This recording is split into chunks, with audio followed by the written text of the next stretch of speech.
Ayun, malinaw po yun. At ito ay hanggang bukas. Hanggang anong oras? Wala na bang extension na attorney?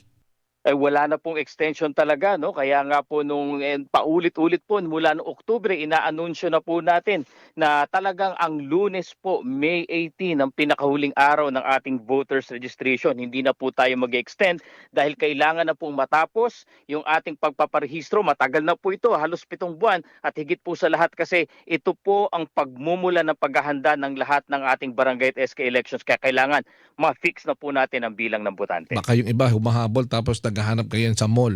Mayroon pa ba tayo sa mall ngayon nga araw na ito, attorney?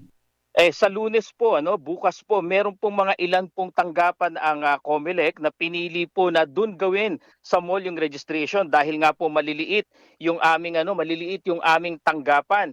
Kaya po katulad ng sa Manila, nandyan po sila sa SM Manila, yung pong 1st, 2nd, 3rd at 4th district, yung 5th district naman po nasa Robinsons Place Manila, pati na rin po yung 6th district nasa Robinsons Otis. Nakapaskil po ito, ito po yung Manila lamang, ngunit yung lalo na yung buong NCR ay nakapaskil po sa COMELEC Facebook page. Kaya po sa ating mga kababayan, bago po kayo pumunta, no, silipin nyo po muna yung aming Facebook page, makita nyo kung saan nandun ang aming registration. Kaya po namin ginagawa ito dahil talagang maliliit po yung opisina ng COMELEC. Kayo po ay mapipila, nakabilad sa araw, ngayon po umuulan pa, mas maganda na po na dinadala po namin sa aming partner malls na pinapagamit yung facilities nila. Walang bayad, libre po ito. Ayun, at malamig pa. At Ayan, malamig po.